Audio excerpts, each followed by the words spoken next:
ftuara radhës është një ftuar shumë interesante, por edhe shumë e dashur dhe më ka dhënë një energji super shumë të mirë. Ajo është Sonila Vogli. Sonila është medituese, merret me pastrimin e energjive negative dhe sot do të na flas pikërisht për energjitë negative, magjitë dhe çdo gjë e keqe që na vjen në jetë. Sonila, përshëndetje dhe faleminderit që erdha. Përshëndetje juve. Kam kënaqësinë që të kam sot në studio dhe faleminderit për energjinë e mirë që më dhe. Faleminderit juve, është kënaqësi të jem këtu. Tani unë jam shumë kurioze, unë e di që magjia e zezë ekziston, sa lloje magjish ka. Mos fokusohemi vetëm tek magjistarët e magjisë së zezë. Dhe a ekziston magjia e zezë? Për të kuptuar në ekziston magjia e zezë, në radhë të parë po ekziston, sepse ekziston magjia në përgjithësi, duhet të kuptojmë që gjithçka është energji edhe gjithë ajo që ne quajmë magji është përdorimi i kësaj energjie për të mirën apo të keqen e një personi. Magjitë ndahen në shumë ngjyra, sepse ne kemi arritur tek e zeza direkt, po ka ngjyra të tjera përpara. Ne kemi magjinë e bardhë që është për të kundërshtuar atë që është magjia e zezë, kemi magjinë e kuqe që e quajmë magjinë e lidhjes, kemi magjinë e jeshile, të blertë, që është magjia në përdorimin e bimëve për të kuruar, apo në përdorimin e bimëve për pastrim, apo për manifestim, apo për çfarë do lloj gjëje që ne na ndihmon që të rikthejmë një ekuilibër në veten tonë, në një ambient apo në një person tjetër. Le të ndalemi pak tek magjia e bardhë dhe magjia e zezë. Okej. Magjia e bardhë kundërshton të zezën. Pa. Kush nga këto magji janë më të forta? Kush është gjithmonë fituese? Ka disa shkallë magjie edhe ka disa shkallë personash, domethënë ka një nivel personash, ka një person që mund të arrijë nivele të ndryshme të bërjes së magjisë, edhe në anën e zezë edhe në anën e bardhë.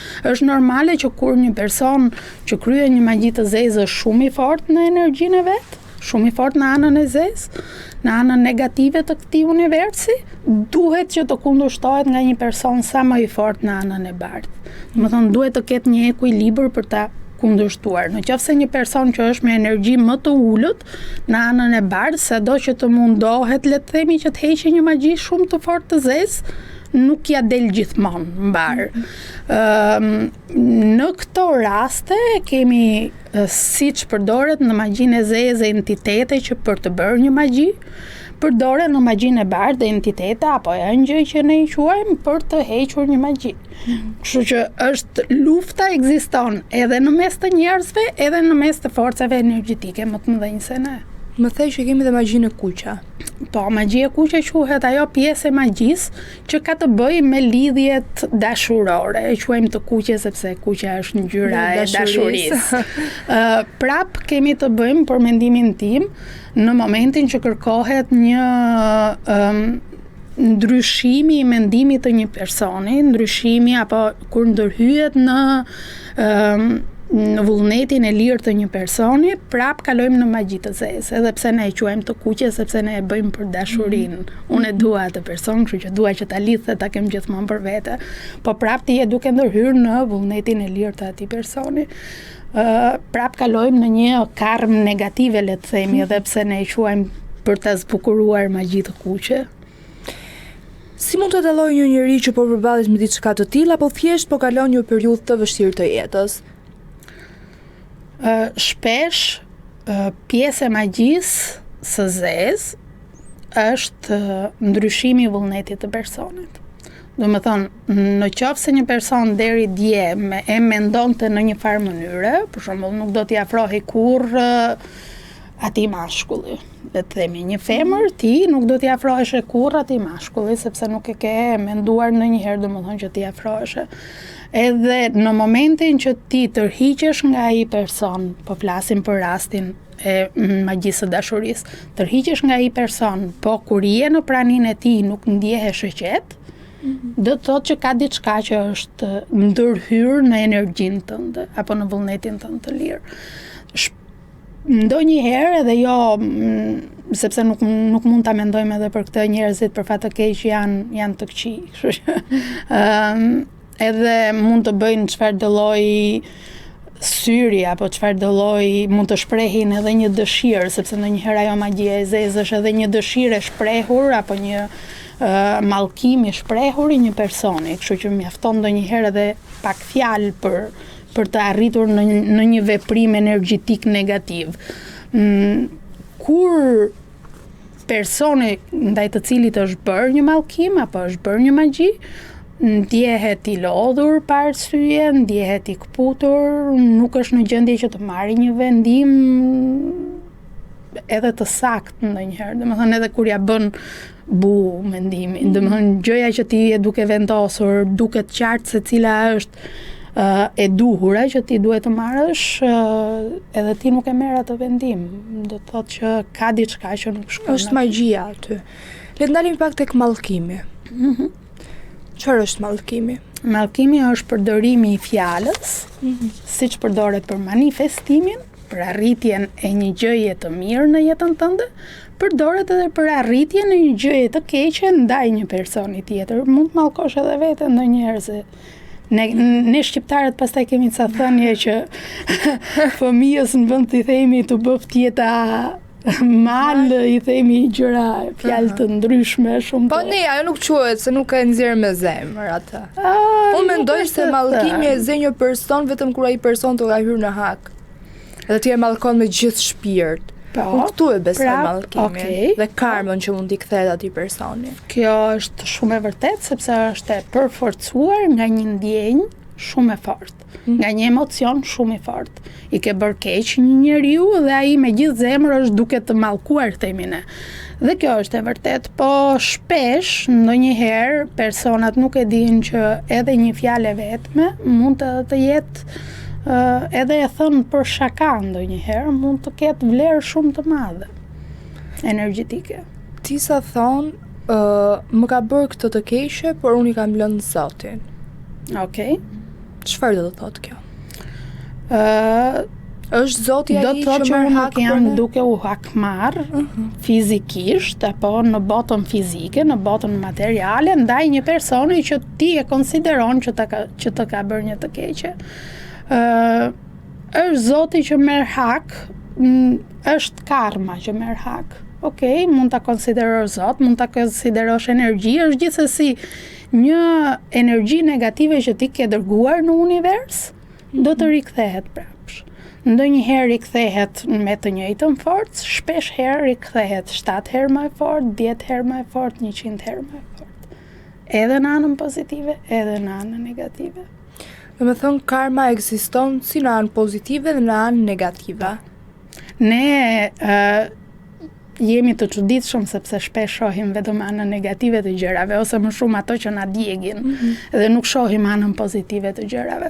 Por për shembull ne kemi si thënie që bëj një të mirë që të bëhet një e mirë më e madhe më mbrapa. Kështu që e njohim edhe karmën pozitive edhe në Shqipëri me thëniet tona. Kemi magjitë e zeza që shpesh kam dëgjuar që bëhen me perioda, apo me ujë të vdekurish, apo me penj, apo me vezë. Sa të vërteta janë këto?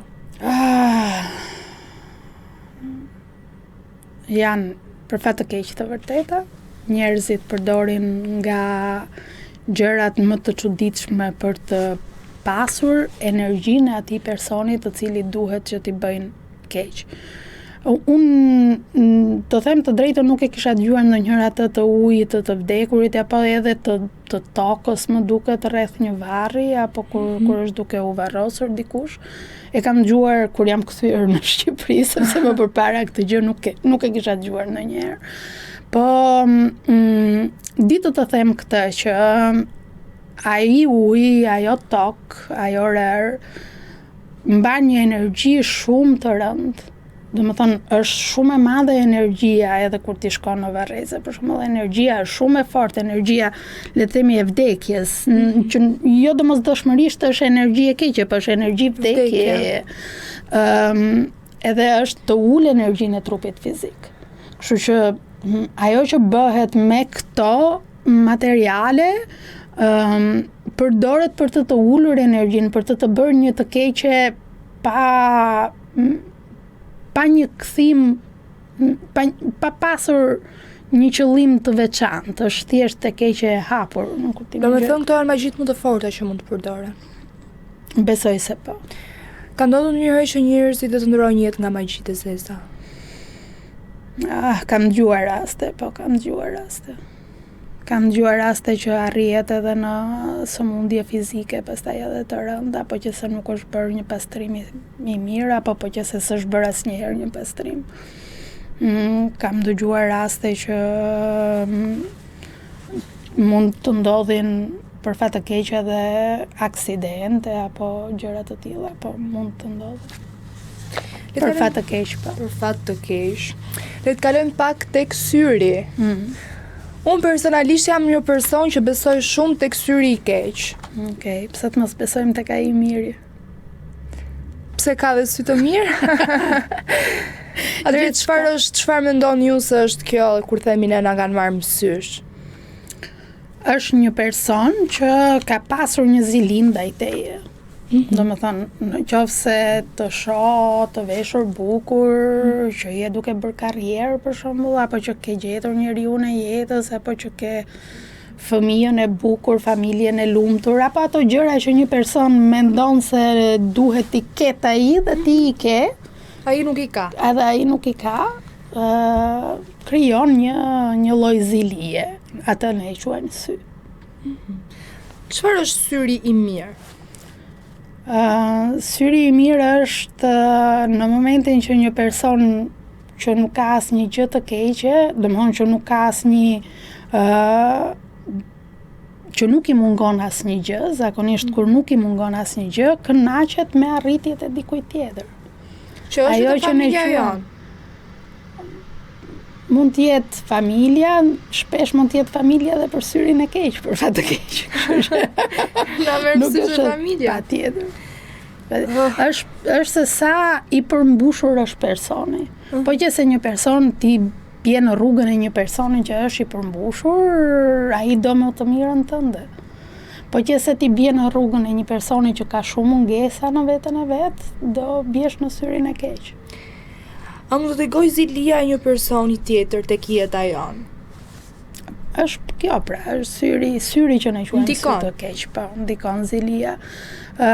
Duhet të mos kemi frikë nga këto gjëra, sepse jemi duke prekur shumë atë anën negative të magjisë.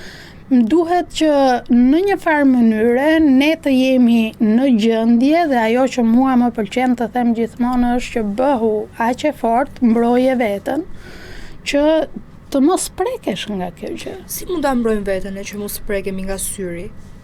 Ta mbajmë jetën tonë private? Mund edhe ta mbash jetën private, të tregosh gjërat më bazike apo që më të lehta dhe jo gjërat më profonde, më personale në një publik të gjatë tani me të gjitha rrjetet sociale, gjithë dinë gjithçka për njëri tjetrin.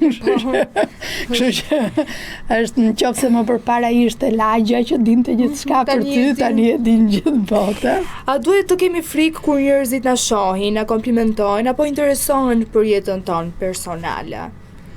Pra, këtë po thosha që nuk është se duhet të kemi frikë, nuk duhet të kemi frikë.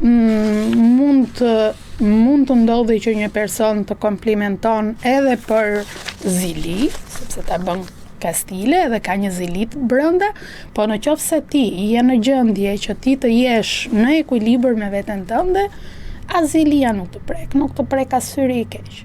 Pastaj mjafton, ndonjëherë janë gjëra fare të vogla që ne shpesh i harrojmë, po ajo e hedhur ai kripës në darkë e mamas apo e gjyshes është shumë e vlefshme, kështu që djegja e kripës për të hequr ato energji negative që ti mund të kesh grumbulluar gjatë ditës apo me personat që ke takuar gjatë ditës.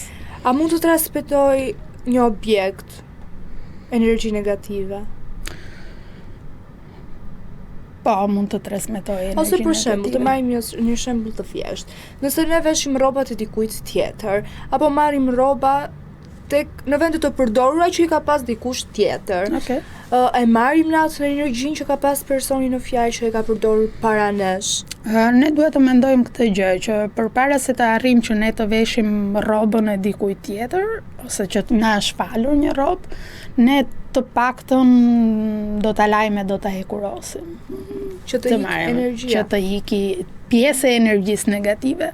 Pastaj po që se mendojmë domethënë që ato rroba mund të kenë një ndikim të keq ndaj nesh, mund të bëjmë edhe një pastrim tjetër, pak me një temjan apo me një ujë me krip apo një diçka tjetër që ndonjëherë edhe një fjalë mjafton, sepse kjo është ajo që mua më pëlqen që të tregoj, se ndonjëherë mjafton që ti të thuash domethënë që asnjë gjë nuk po prek, në këtë momente unë jam e mbrojtur, edhe ti je e mbrojtur. Kjo ka të bëj pak dhe me psikologjinë. Ju keni folur shumë dhe për psikologjinë. Ku bashkohet psikologjia dhe këto besime që kanë njerëzit, që besojnë tek syrit, tek këto që sapo përmendëm? Na pëlqen ne njerëzve që t'ja hedhim fajin të tjerëve shpesh, kur edhe për gjëra që ndoshta kanë të bëjnë shumë me atë që ne përjetojmë brenda nesh. Kështu që ndonjëherë edhe kur neve na ecën keq për diçka, nuk shohim se ku kemi gabuar ne, po ja vëm fajin që më pa ai personi apo më foli keq ai, më kanë bërë magji. Ndonjëherë duhet edhe të shohim veten tonë. Këtu hyn shumë psikologjia, që të fillosh të kuptosh se kush je ti, se çfarë je ti duke bërë, se çfarë je ti duke dëshiruar dhe në ajo që ti do të arrish është për ty, sepse jo gjithçka është për ty. Se ti mund të kesh një karmë apo një destino, një fat që është i përgatitur për ty edhe ti je duke e neglizhuar, edhe je duke shkuar në një rrugë që është komplet ndryshe nga ajo që ti duhet të bësh. Është normale që në atë rrugë që nuk është e jotja ti të gjesh pengesa, sepse nuk është e jotja. Fatin e kemi të shkruar apo e shkruajmë vetë fatin tonë? Janë të dyja. Ka disa pika në fatin që është i vendosur që përpara lindjes së njeriut në trup, ka disa pika kryesore që janë në rrugëzime, në të cilat ti do arrish patjetër. Për shembull, le të themi, unë kam humbur baban tim në moshën 24 vjeçare. Nuk mund ta shmangja këtë gjë, se është pjesë e ime, është pjesë e fatit tim. Ajo dhimbje që unë kam jetuar në moshën 24 vjeçare ka ndikuar tek unë gjithsesi. Edhe më ka bërë që të marr veprime që ndikojnë në fatin tim. Pastaj, po është një event që ka krijuar të tjerët. Le të kalojmë pak tek një temë më interesante. Tek Zoti. Shumë interesant Zoti, po. Ekziston, kemi edhe një Zot. Zotra ka shumë. Kemi në një Zot. Varet se në çfarë je duke besuar ti, apo me kë entitet energjetik ti je i lidhur. Ajo që unë quaj Zot është një energji primordiale që ka krijuar gjithçka. Ka disa nivele, le të themi, të qenit apo të entitete që të cilëve ne i lutemi, që ne i quajmë Zot. Unë nuk besoj se ka një Zot që të ndëshkon. Në kuptimin që ndonjëherë fet ajo muslimane apo ajo katolike e krishterë thot që Zoti është aty për të thënë ke qenë i mirë apo ke qenë i keq. Kjo është pjesë e rrugëtimit të shpirtit. Shpirti është ajo shkëndija e Zotit.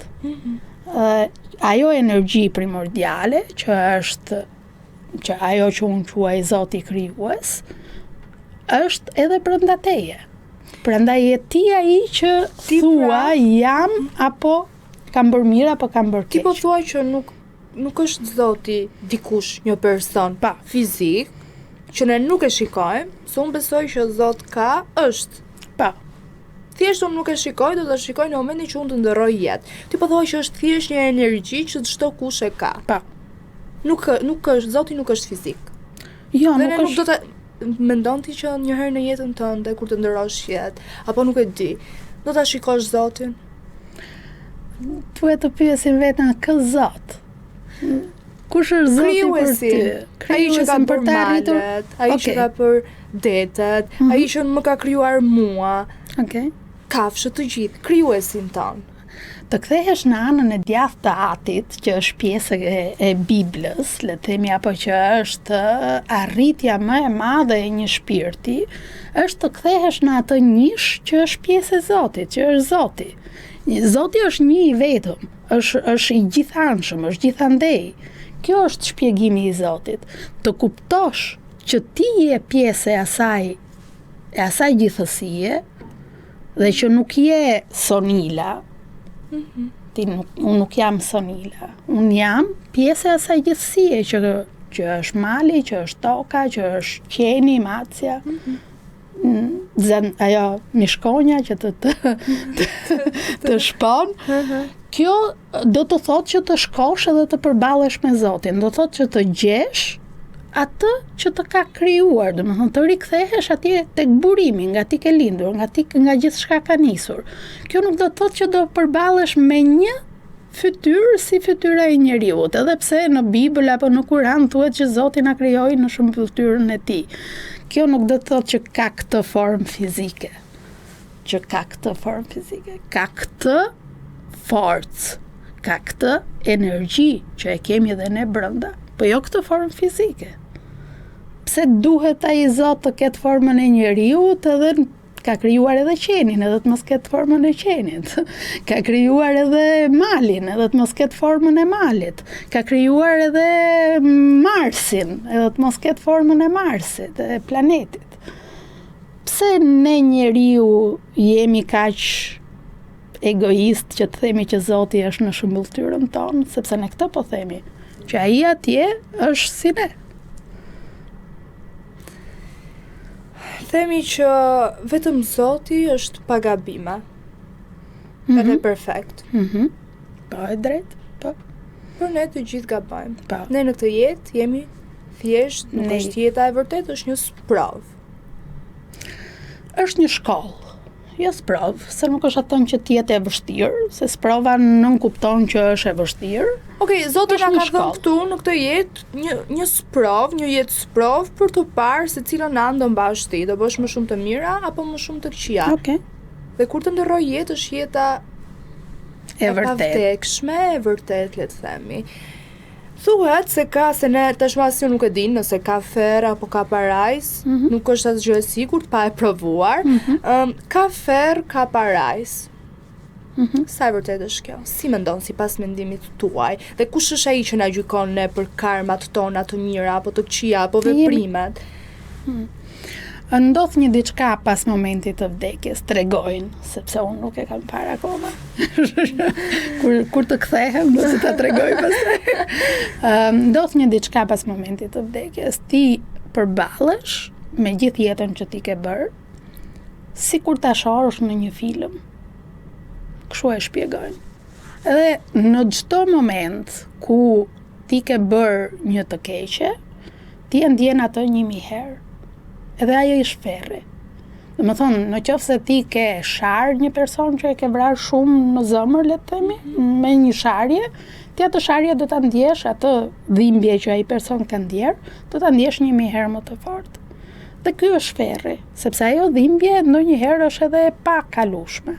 Se sa të mira ke bërë dhe se sa të këqija ke bërë gjatë këtij udhëtimi pas vdekjes, tregon se sa kohë ti do kalosh në ferr, se sa kohë ti do kalosh në atë pjesë që është pjesë e ndërmjetme mes ferrit dhe parajsës, dhe se sa kohë ti do kalosh në parajs. Në parajs do jemi të gjithë të veshur me të bardha, të gjithë një gjatësi dhe të gjithë një moshë. Këtë nuk e di.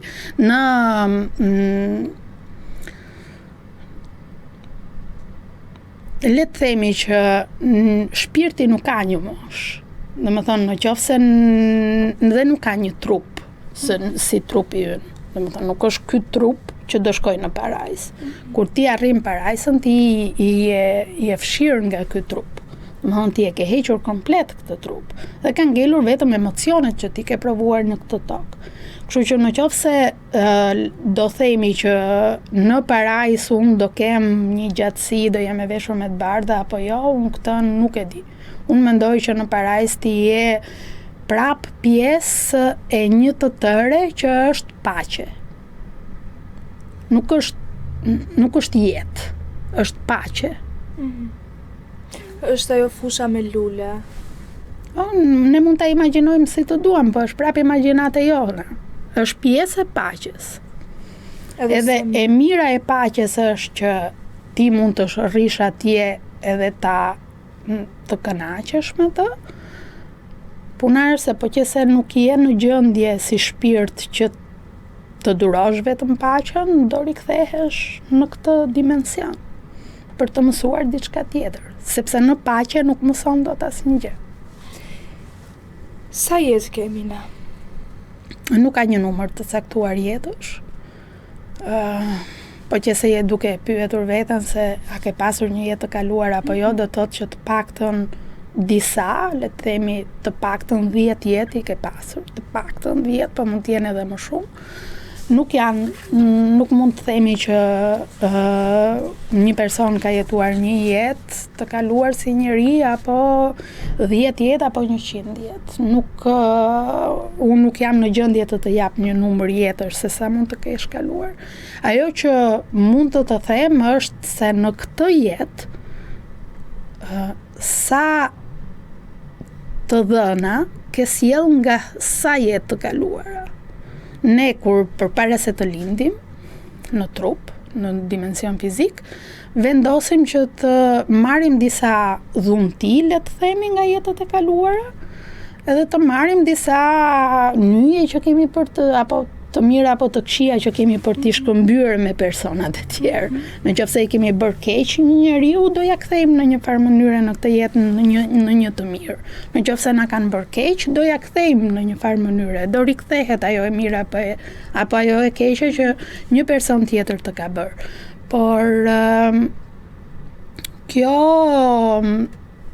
nuk mund të numërohet me një jetë të caktuar. Ka ndaj problem që u fik? Okay. Do me thonë, ne kemi pas jetë të më përbashkëta. Pa. Disa persona thonë dhe është pyetja e fundit. Disa persona thonë që përderisa ti bën pjesë meditimi, është edhe diçka jo vetëm për të besuar për jetët e mëparshme, apo të besojmë ato që beson ti, që thjesht ka një energji. Okay. Mund të vijë çdo kush, nëse beson në Zot, apo çdo kush që ka energji negative, apo çdo fe e ndryshme, mund të vijë tek ti, të beson ty për ato që bën ti për pastrimin e energjive negative. Unë jam shumë kurioze të di dhe pse pikërisht në këtë periudhë medituesit kanë dalë shumë në pa. Edhe shumë njerëz janë të kënaqur ka medituesit, por ka edhe shumë kundërshtar. Ato thonë që, mediton e ka punën e vet, por unë besoj në një Zot dhe kam komunikimin me Zotin, që unë shprehem, besoj atë dhe nuk më vjen kurrë e keqja sepse unë kam Zotin. Por njëkohësisht thonë që gjendja emocionale apo energjitë e këqija apo të gjithë depresioni, le ta quajmë, se të gjithë sot jemi në angth, duam apo s'duam, mendoj se të gjithë kanë angth. Nga kjo fazë, nga kjo periudhë, e kanë nxjerrë vetëm besimin në Zot, komunikimin në Zot, edhe leximi i librave të shenjtë. Okay. Sa e vërtet është kjo dhe cili është roli i një medituesi? Ne jemi duke konsideruar meditimin si diçka që është e jashtme nga ajo që ne kemi bërë. Po, për shembull, edhe lutja e fesë muslimane është meditim. Edhe lutja e fesë katolike është meditim. Në murgjit ortodoks, në murgjit katolik, ekzistojnë momente meditimi të mirëfillt, siç është dhe meditimi indian. Është bërë një trend meditimi, në kuptimin që është bërë më i përhapur si term, por kjo nuk do të thotë që ne nuk e kemi përdorur ndonjëherë, sepse edhe ajo fjala e gjyshes që shko bë një xhiro, shko kalo natën përpara se të përgjigjesh një personi, është prap meditim. Nëse të ndodh një situatë, mos merr një vendim përpara se të flesh, ne themi ndonjëherë.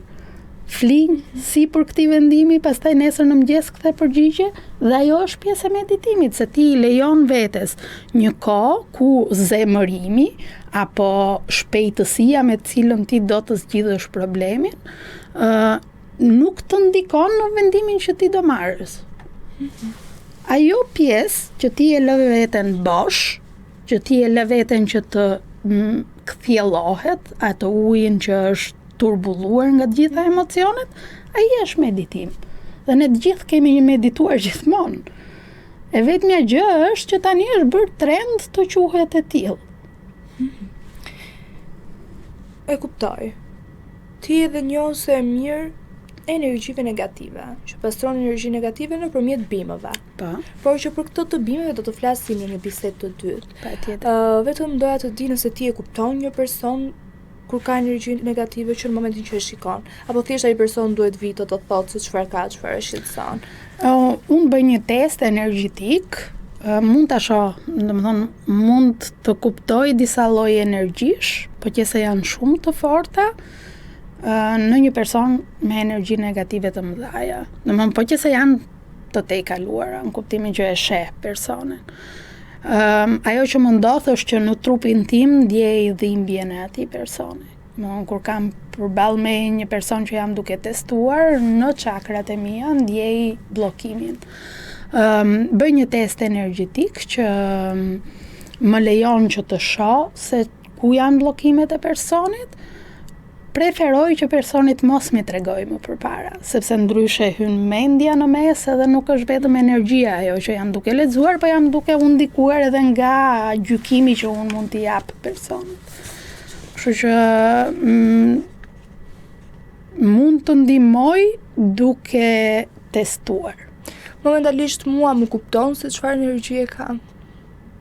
Ke një bllokim në çakrën e dytë që unë ndjej I lehtë, nuk është I rëndë. Çakra e dytë është elementi ujit, është vullneti, është dëshira, është emocionet, gjitha llojet e emocioneve. Mendoj domethënë që edhe vetëm duke veshur diçka portokalli, sepse çakra e dytë ka ngjyrën portokalli dhe për ta nxitur atë ngjyrë, për ta nxitur atë energji, të mjafton të veshësh diçka portokalli për ta tejkaluar.